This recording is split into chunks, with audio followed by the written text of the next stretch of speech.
La société canadienne au 18e siècle. Quelles sont ses caractéristiques? Au milieu du 18e siècle, on utilise le mot « canadien » pour désigner les Français nés dans la vallée du Saint-Laurent.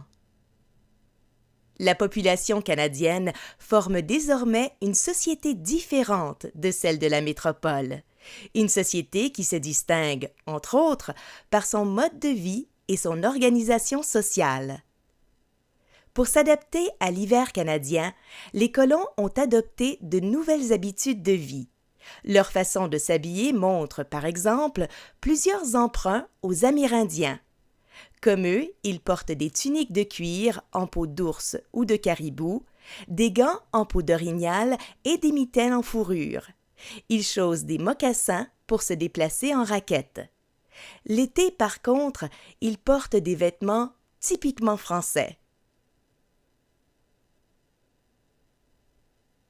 Pour se déplacer sur la neige ou sur la glace, ils utilisent, comme les régions nordiques d'Europe, des carrioles à patins et des traîneaux tirés par des chevaux.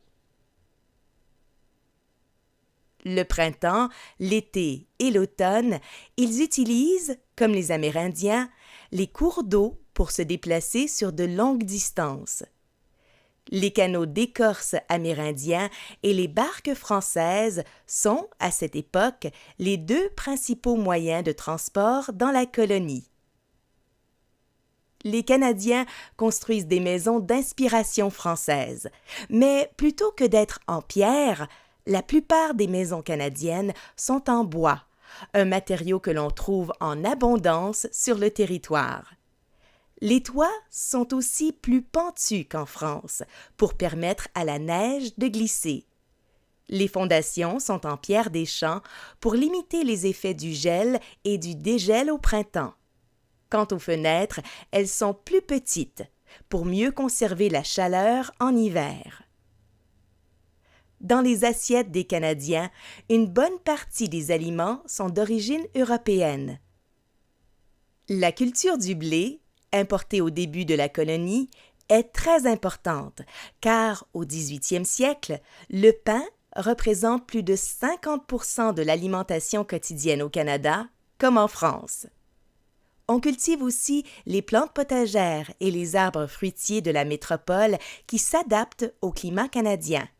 Et on élève les mêmes animaux de ferme. Les Canadiens consomment aussi des aliments qu'ils ont découverts grâce aux Amérindiens.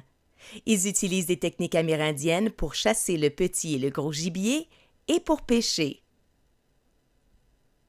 Dans la société canadienne, la hiérarchie sociale s'est adaptée aux réalités de la colonie. Bien qu'héritée du modèle français, cette hiérarchie est moins rigide qu'en France. Par exemple, la plupart des seigneurs canadiens appartiennent au tiers-état, plutôt qu'à la noblesse, comme en France. Les censitaires de seigneuries canadiennes sont aussi plus libres que les censitaires de la métropole. Ils ont, par exemple, le droit d'avoir des chevaux, de pêcher, de chasser et de porter une arme, des privilèges qui, en France, sont d'habitude réservés aux nobles. Quel que soit leur rang social, tous les Canadiens parlent français, ce qui surprend les voyageurs européens de passage dans la colonie. Dans la France du milieu du 18e siècle, le français est surtout la langue que l'on parle à Paris, en d'autres mots, celle de la cour du roi, de la noblesse et du clergé. La plupart des paysans ne parlent pas français ou le parlent très peu. Ils utilisent plutôt des langues régionales comme le picard, le breton, le normand et le basque.